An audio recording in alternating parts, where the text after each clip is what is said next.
একটি অত্যন্ত গুরুত্বপূর্ণ তথ্য নিয়ে এসে আপনাদের কাছে মুখ্যমন্ত্রী শুভেন্দু অধিকারী উনি বলছেন প্রয়োজন পড়লে আমি পা ধরে ক্ষমা চাইতেও রাজি আছি।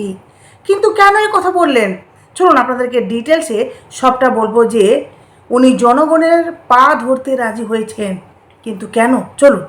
প্রথমত আপনাদেরকে বলি যে মাননীয় মুখ্যমন্ত্রী শুভেন্দু অধিকারী উনি ঘোষণা করতে গিয়ে একের পর এক ঘোষণা দিতে গিয়ে উনি একটি মারাত্মক কথা বলেছেন, যেটা ডিটেলসে আপনাদেরকে বলছি। যে উনি বলেছেন আমি পা ধরতেও রাজি আছি। এত বড় কথা একজন মুখ্যমন্ত্রী হয়ে কেন বললেন, তাই না? আপনাদেরকে বলি ডিটেলসে।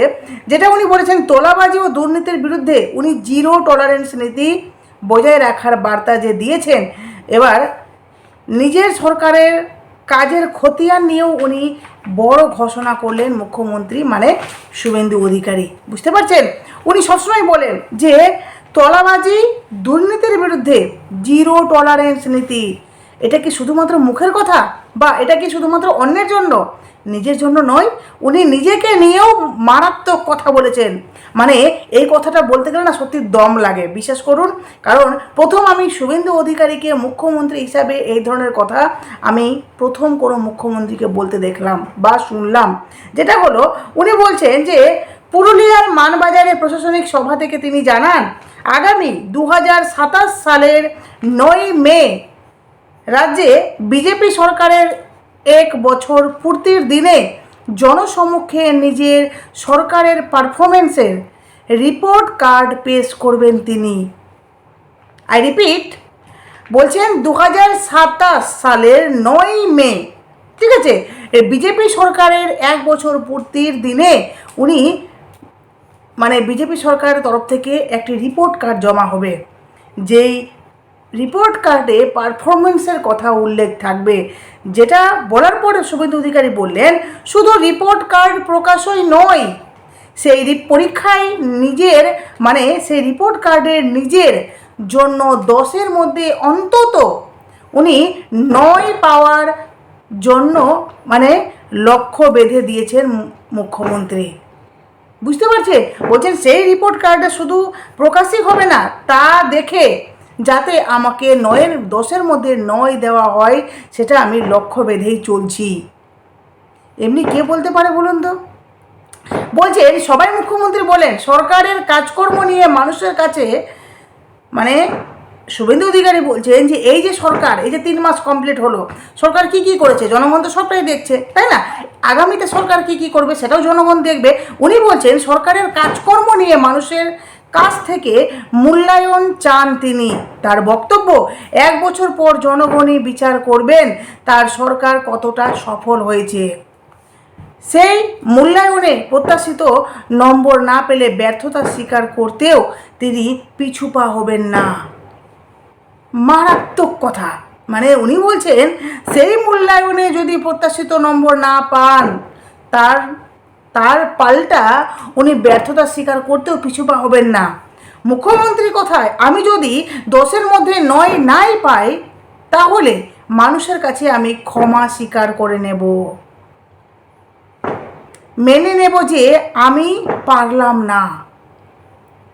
সত্যি শুভেন্দু অধিকারীকে বিশ্বাস করুন আরও ওনার প্রতি না শ্রদ্ধা ভক্তি বেড়ে যাচ্ছে যে উনি এই ধরনের কথা বলছেন। মানে অগ্রিম দেখুন অনেকে কি হয় যে রেজাল্টের পর মানে ফাইনালি দিন কমপ্লিট হয়ে গেল, রিপোর্ট কার্ড জমা দিল, তারপরেও যদি জনগণ তাকে অনেক কথা বলে তারপরে দেখবে হ্যাঁ হ্যাঁ দাঁত কেলাবে আর নিজেকে নিয়ে গর্ব করে কথা বলবে, যেমনটা মমতা ব্যানার্জি করে থাকেন। কিন্তু শুভেন্দু অধিকারীর ক্ষেত্রে দেখুন এখনও সময় আছে, তারপরে উনি অগ্রিম এই কথাগুলো বলে দিলেন যে আমি ব্যর্থতাও স্বীকার করে নেব। অনেকে নিজের ভুল স্বীকার করার ক্ষমতা রাখে না, যেটা শুভেন্দু অধিকারী রাখেন। তো উনি বলছেন যে আমি যদি না পারি তাহলে আমি বলবো যে না আমি পারলাম না। একই সঙ্গে তিনি দাবি করেন সরকার সঠিক দল ও সঠিক ব্যক্তিদের মানে সরকার সঠিক দল ও সঠিক ব্যক্তিদের দায়িত্ব দিয়েছে এবং তাদের কাজের জন্য সময় দেওয়া প্রয়োজন। এদিনের বক্তব্যে তোলাবাজি ও দুর্নীতির বিরুদ্ধে সরকারের অবস্থানও স্পষ্ট করেন মুখ্যমন্ত্রী। প্রশাসনের বিভিন্ন স্তরে স্বচ্ছতা বজায় রাখা এবং সাধারণ মানুষকে হয়রানি বা বেআইনি আর্থিক লেনদেনের হাত থেকে রক্ষা করার উপর মানে শুভেন্দু অধিকারী সেই সমস্ত কিছুর উপর জোর দেন তিনি। সরকারের কাজের মূল্যায়নের ক্ষেত্রে শুধু বড় প্রকল্প নয়, প্রশাসনিক স্বচ্ছতা এবং মানুষের দৈনন্দিন পরিষেবা পাওয়ার বিষয়টিও গুরুত্বপূর্ণ হবে বলে বার্তা দেন শুভেন্দু অধিকারী। শুভেন্দু অধিকারীর স্পষ্ট বক্তব্য, সরকারের প্রথম বছরের সাফল্য বিচার করার ক্ষেত্রে কর্মসংস্থান, পরিকাঠামো, পানীয় জল, আবাসন, স্বাস্থ্য, শিক্ষা এবং প্রশাসনিক পরিষেবার পাশাপাশি দুর্নীতি ও তোলাবাজি নিয়ন্ত্রণও অন্যতম মাপকাঠি হতে চলেছে। সরকারের উন্নয়ন পরিকল্পনা বাস্তবায়নে কেন্দ্রের সহযোগিতার কথাও তুলে ধরেন মুখ্যমন্ত্রী। তিনি বলেন, কেন্দ্র ও রাজ্য একই সঙ্গে কাজ করলে সাধারণ মানুষের কল্যাণে আরও দ্রুত উন্নয়নমূলক কাজ করা সম্ভব হবে। তার আবেদন, নতুন সরকারকে কাজ করার জন্য সময় দেওয়া হোক। উনি বারবার বলেন, একটু সময় চাই আপনাদের কাছে, কারণ আপনারা সময় না দিলে, দেখুন 15 বছর থেকে টিএমসি সাম্রাজ্য ছিল বা রাজ্য করছিল, এই টিএমসির জামানা ছিল, সেখানে কত দুর্নীতি হয়েছে আপনারা নিশ্চয়ই জানেন। কয়লা চোর, গরু, ইত্যাদি কত কি বলবো আপনাদেরকে। যাই হোক, সেই সমস্ত কিছু দুর্নীতি হয়েছে। আর তারপরেও বহু কোটি টাকা মমতা ব্যানার্জি ঋণ করেছেন, সেই ভরপাই কিন্তু বিজেপি সরকারকে করতে হবে। এই যে এতদিনে এত দুর্নীতি, এত কিছু হয়েছে, এই সমস্ত কিছুকে সাইড করার জন্য, সমস্ত কিছুর মেটানোর জন্য বা সমস্ত কিছুকে থেকে রাজ্যকে নতুনভাবে নতুন জায়গায় নিয়ে আসার জন্য একটু তো সময় লাগবে, তাই না? তো যার জন্য আমাদেরকে সাহায্য করতে হবে, সরকারকে সময় দিতে হবে, তাই না? এবার দেখুন, রাজ্য মুখ্যমন্ত্রী বলেছেন যে সময় দিন, কেন্দ্র রাজ্য একসঙ্গে মিলে আপনাদের কল্যাণের কাজ করব। এমনকি শুভেন্দু অধিকারী এটাও বলেছেন, আমরা সোনার বাংলা গড়ব। একটু বিশ্বাস করে ফেলি না, বিশ্বাস করি, দেখি না আগামীতে কি কি হয়। কারণ উনি বলেছিলেন যে আমরা অন্নপূর্ণা 3000 করে মহিলাদেরকে দেব, রীতিমতো কথা পূরণ করছেন। উনি বলেছিলেন যে আমরা এই যে বিভিন্ন যে প্রকল্পগুলো আসছে, আয়ুষ্মান, তারপরে ভাতা, এক এক করে সব কিছু করার চেষ্টা করছেন। তো আমরা একটু ধৈর্য রাখি না, সরকারের উপর বিশ্বাস রাখি না। তো উনি বলছেন, অর্থাৎ রাজনৈতিক বিরোধিতার বাইরে গিয়ে উন্নয়নমূলক প্রকল্প বাস্তবায়নে কেন্দ্র ও রাজ্যের সমন্বয়কে বিশেষ গুরুত্ব দেওয়ার বার্তা দিয়েছেন মুখ্যমন্ত্রী। 2027 সালের 9ই মেকে সামনে রেখে মুখ্যমন্ত্রীর এই ঘোষণা রাজনৈতিকভাবেও তাৎপর্যপূর্ণ বলে মনে করেছে সংশ্লিষ্ট মহল। রাজ্যে ক্ষমতা আসার পর প্রথম 1 বছরের সরকার কতটা কাজ করতে পারলো তার মূল্যায়নের দায়িত্ব তিনি সরাসরি সাধারণ মানুষের হাতে তুলে দিয়েছেন। একই সঙ্গে 9 নম্বরের কম হলে মুখ্যমন্ত্রী ক্ষমা চেয়ে নেওয়ার ঘোষণা করেন। সত্যি এটা বিশ্বাস করুন, খুব ভালো লাগছে শুভেন্দু অধিকারী এই কথাগুলো শুনে। সরকারের উপর রাজনৈতিক প্রশাসনিক দায়বদ্ধতার বার্তা দিলেন বলেন প্রশাসনিক মহলের একাংশে অভিমত। শুভেন্দু অধিকারী, এই যে শুভেন্দু অধিকারী যে কথাগুলো বলেছেন, বিশ্বাস করুন এটা বলতে দম লাগে। এবং উনি বলেছেন যে আমাকে 10-এর মধ্যে 9 দিবে, উনি এই ফোকাস নিয়েই এগিয়ে যাচ্ছেন।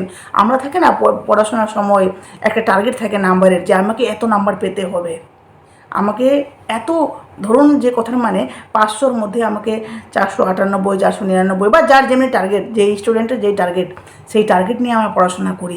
মুখ্যমন্ত্রী শুভেন্দু অধিকারী মুখ্যমন্ত্রী হিসাবে দর্শক তাকে কত দেবে 10-এর মধ্যে, উনি ওই টার্গেট নিয়ে চলছেন যাতে আমাকে দর্শক 9 দেয়।